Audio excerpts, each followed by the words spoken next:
Hello नमस्कार दोस्तों, स्वागत है आप सभी का सत्या एक्सीलेंट यूट्यूब चैनल पे। दोस्तों आज की जो हमारे वीडियो होने वाली छठे नंबर की वीडियो होने वाली जो कि आईटीआई का पेपर का यहाँ पर हॉल किया जा रहा है, जो कि सेकेंड ईयर के जो स्टूडेंट है इलेक्ट्रीशियन ट्रेड से उनके लिए यहाँ पर क्वेश्चन बनाए जा रहे हैं। और ज़्यादातर क्वेश्चन मैंने यहाँ पर जो बनाया था वो केवल थ्री फेज इंडक्शन मोटर से बनाया था। जल्दी दोस्तों और भी आपको टॉपिक पे वीडियो मिलने वाली है और इसमें आपको थोड़ा सा कम ही क्वेश्चन कवर किए गए हैं, अर्थात जितना मुझे लगा कि यहाँ पर क्वेश्चन की ज़रूरत है ऐसे क्वेश्चन पूछे जा सकते हैं एग्जाम में, वैसे मैंने यहाँ पर क्वेश्चन कवर किया है। तो चलिए आज कुछ क्वेश्चन मैंने कवर किया है जितना बन सके। तो चलिए मैं आपको क्वेश्चन शुरू करता हूँ। उससे पहले मैंने 5 वीडियो पहले ही बना दिया, आपने नहीं देखा है तो इस वीडियो के डिस्क्रिप्शन में आपको लिंक मिल जाएगा, आप वहाँ से भी जाकर देख सकते हैं। क्वेश्चन नंबर 101 से शुरू करते हैं हम। कह रहा है क्वेश्चन कि एक 3 फेज विद्युत मशीन में फेज के बीच विद्युत कोण खाली स्थान होता है। देखिए दोस्तों, यदि 3 फेज की बात कराए तो 3 फेज में जो विद्युत मशीन में जो फेज के बीच जो विद्युत कोण होता है वो 120 अंश होता है। और यदि 2 फेज की बात किया जाए तो 2 फेज के लिए जो लागू नहीं होता है, लेकिन 2 फेज में 90 अंश का होता है। तो यहाँ पर 90 अंश यदि 2 फेज के लिए और 3 फेज के लिए 100 यहाँ पर 20 अंश हो जाएगा। ठीक है, तो यहाँ पर क्वेश्चन के अनुसार हमारा सही हो जाता है ऑप्शन नंबर जो दिया गया है यहाँ पर, ये आपका सी ऑप्शन बिल्कुल करेक्ट आंसर हो जाएगा, 120 अंश होता है। आगे बढ़ते हैं क्वेश्चन नंबर 102 पे। कह रहा है क्वेश्चन, कोई बहुफेज इंडक्शन मोटर का त्रिकोण RYB अर्थात रेड येलो ब्लैक सप्लाई से जोड़ा जाता है। मोटर के घूर्णन की दिशा कोई खाली स्थान परस्पर बदला जा सकता है। दोस्तों देखिए, 3 फेज इंडक्शन जो मोटर होता है, इंडक्शन मोटर के ये सिद्धांत पर कार्य करता है। ये तो आपका क्लियर हो गया, कोई भी आपको कन्फ्यूजन नहीं होना चाहिए। लेकिन जो इसमें आपका क्वेश्चन पूछ रहा है उसके अनुसार चलते हैं। तो देखिए, जो इसमें जो उत्पन्न चुंबकीय क्षेत्र होता है वो घूर्णीय प्रकृति का होता है और इसके घूर्णन की दिशा को बदलना है तो किन्हीं 2 फेजों को बदलकर उसमें घूर्णन की दिशा हम बदल सकते हैं। जैसे कि यहाँ पर दिया गया 3 फेज RYB सप्लाई में जोड़ा जा सकता है, तो मोटर के घूर्णन की दिशा को खाली स्थान परस्पर बदला जा सकता है। तो इनके जो होते हैं 2 फेजों को जो होता है इसके हम दिशा को अर्थात घूर्णन की दिशा को हम बदल सकते हैं। ठीक है, क्या बदलकर? 2 फेज को परस्पर बदलकर, अर्थात यहाँ पर क्वेश्चन के अनुसार हमारा ऑप्शन नंबर डी हो जाएगा, अर्थात यहाँ पर डी ऑप्शन सही हो जाएगा। कोई भी 2 फेज को हम बदलकर इसको हम आपस में बदल सकते हैं। आगे बढ़ते हैं हम क्वेश्चन नंबर 103 पे। कह रहा है क्वेश्चन, किसी इंडक्शन मोटर में रोटर करंट की आवृत्ति खाली स्थान होती है। सप्लाई आवृत्ति स्लिप के बराबर या हमेशा सप्लाई आवृत्ति के बराबर या हमेशा सप्लाई आवृत्ति से अधिक या स्लिप रिंग गुणे सप्लाई आवृत्ति के बराबर। दोस्तों देखिए, जो स्लिप का मान होता है उसको हम एस से डिनोट करते हैं और जो आवृत्ति होता है उसको हम FR से करते हैं और रोटर सप्लाई की जो आवृत्ति होता है F से हम डिनोट करते हैं। और एस से हमारा जो सूत्र बनता है, एस का मतलब कि जो स्लिप का सूत्र बनता है FR, ठीक है, FR अपान F बनता है, जिसमें FR बराबर आपका यदि निकालें FR को यदि हम करें तो यहाँ पर ज्ञात करने के लिए FR बराबर हमारा तो हो जाता है S गुणे F हो जाता है, जिसमें आपका स्लिप गुणे सप्लाई आवृत्ति होता है। कहने का मतलब है कि जो यहाँ पर हमारा जो सूत्र क्रिएट होता है स्लिप गुणे सप्लाई आवृत्ति के बराबर ही हमारा सूत्र करेक्ट होता है। यहाँ पर डी ऑप्शन हमारा बिल्कुल करेक्ट आंसर हो जाएगा। आगे बढ़ते हैं दोस्तों क्वेश्चन नंबर 104 पे।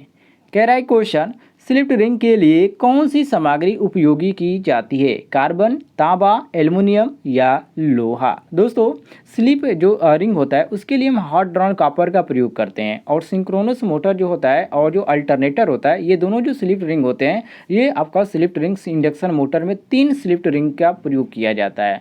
तो यहाँ पर क्वेश्चन के अनुसार हमारा ऑप्शन नंबर बी बिल्कुल करेक्ट आंसर हो जाएगा। आगे बढ़ते हैं दोस्तों क्वेश्चन नंबर 105 पे।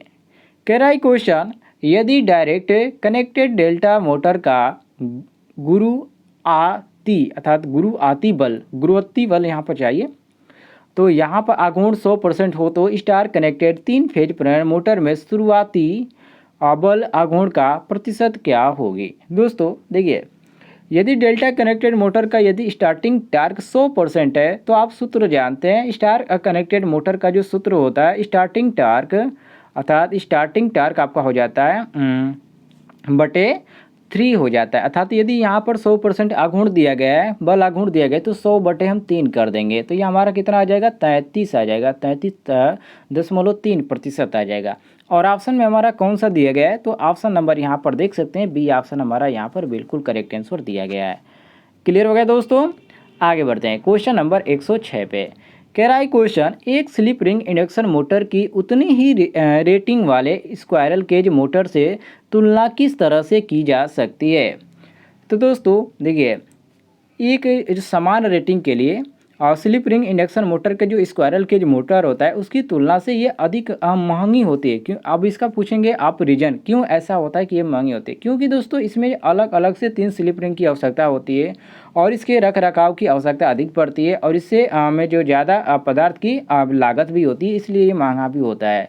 तो यहाँ पर क्वेश्चन के अनुसार हमारा सही हो जाता है, जो ऑप्शन में हमारा दिया गया ऑप्शन नंबर सी, यह महंगी, अर्थात ऑप्शन नंबर सी हमारा यहाँ पर बिल्कुल करेक्ट आंसर हो जाएगा। आगे बढ़ते हैं नेक्स्ट क्वेश्चन पे, क्वेश्चन नंबर 7 पे। कह रहा है क्वेश्चन, इंडक्शन मोटर के बारे में निम्नलिखित में से कौन सा कथन असत्य है। ध्यान दीजिएगा, असत्य मतलब कि गलत पूछ रहा है, तो यहाँ पर ध्यान दीजिए कौन सा इसमें गलत है। तो मोटर केवल एक ही दिशा में चल सकती है, ये तो पहला ही गलत है, क्योंकि मोटर जो होती है एक ही दिशा में नहीं चल सकती। अर्थात हम कह सकते हैं कि इंडक्शन मोटर जो होता है ये आपका इंडक्शन के सिद्धांत पर कार्य करती है और ये जो होते हैं इसमें घुंडीय चुंबकीय क्षेत्र उपस्थित होता है और ये जो आपका मोटर होता है सेल्फ स्टार्टिंग मोटर होता है और ये मोटर दोनों दिशाओं में चल सकती है। मतलब कि किसी दो फेज को आपस में बदलकर मोटर की दिशा को हम बदल सकते हैं, अर्थात किसी भी दिशा में हम इसको चला सकते हैं। अर्थात कहने का मतलब है कि यहाँ पर हमारा ए ऑप्शन दिया गया ये बिल्कुल गलत दिया गया, बाकी यहाँ पर ऑप्शनों को देख सकते हैं ये आपका सही दिया है। आगे बढ़ते हैं नेक्स्ट क्वेश्चन, क्वेश्चन नंबर 108 पे। कह रहा है क्वेश्चन, जॉगिंग ऑपरेशन को खाली स्थान भी कहते हैं, स्टॉपिंग या स्टार्टिंग या ब्रेकिंग या इंचिंग। दोस्तों जो जॉगिंग ऑपरेशन होता है उसको हम स्टार्टिंग ऑपरेशन के भी नाम से जानते हैं या उसको कहा भी जाता है, तो यहाँ पर बी ऑप्शन हमारा क्वेश्चन के अनुसार बी ऑप्शन बिल्कुल करेक्ट आंसर हो जाएगा। आगे बढ़ते हैं हम क्वेश्चन नंबर 109 पे। कह रहा है question, squirrel cage induction motor में यदि 2 रोटर बार ओपन सर्किट वाले बन जाते हैं तो रोटर पर क्या असर होगा। देखिए दोस्तों, बहुत ही इंपॉर्टेंट क्वेश्चन है। यदि इंडक्शन मोटर का जो रोटर शॉर्ट सर्किट हो जाता है, मतलब कि वहाँ पर स्पार्किंग हो जाता है, अर्थात आपस में कुछ वहाँ पर गड़बड़ी होने के कारण शॉर्ट सर्किट हो जाता है, तो उसमें क्या होगा, रोटर के 2 बार खुल जाए तो ये शोर के साथ बहुत ही धीमे चलने लगती है, तो इसमें आपका वायरिंग के प्रॉब्लम भी होते हैं और इस यहाँ पर वायरिंग के अनुसार यहाँ पर बहुत ही प्रॉब्लम होती है। तो यहाँ पर क्वेश्चन के अनुसार बी सही हो जाएगा कि रोटर शोर के साथ बहुत धीमे चलेगी, तो बी ऑप्शन यहाँ पर बिल्कुल करेक्ट आंसर हो जाएगा। ठीक है दोस्तों, आगे बढ़ते हैं हम नेक्स्ट क्वेश्चन पे, क्वेश्चन नंबर 10 पे। कह रहा है क्वेश्चन, निम्नलिखित में से किस मोटर को न्यूनतम रख रखाव की ज़रूरत होती है, स्लिप रिंग इंडक्शन मोटर या डीसी श्रेणी मोटर या स्क्वायरल केज इंडक्शन मोटर या डीसी शंट मोटर। दोस्तों स्क्वायरल के जो इंडक्शन मोटर होता है इसमें सबसे कम रख रखाव की आवश्यकता होती है और ये जो आपका मोटर होता है डीसी मोटर को सबसे अधिक रख रखाव की आवश्यकता होती है, अर्थात स्क्वायरल के इंडक्शन मोटर के। और स्लिप रिंग इंडक्शन मोटर को स्क्वायरल के इंडक्शन मोटर से अधिक रख रखाव की आवश्यकता होती है। और कम की बात करें तो जो इसमें सबसे कम होती है स्क्वायरल के इंडक्शन मोटर की रख रखाव की, और सबसे ज़्यादा जो यहाँ पर रख रखाव की जरूरत होती है वो आपका स्लिप रिंग इंडक्शन मोटर का होता है। तो दोनों को ध्यान रखिएगा, थोड़ा सा आपका नाम में डिफरेंट है, बाकी आप समझ सकते हैं यदि आपको समझ में आता है तो यहाँ पर आपको टोटल यहाँ पर 10 क्वेश्चन ही कवर किए गए थे। उम्मीद है आपको क्वेश्चन पसंद आए होंगे। पसंद वीडियो पर लाइक कीजिएगा, चैनल को सब्सक्राइब कीजिएगा, इस तरह की डेली वीडियो आपको मिलती रहेगी।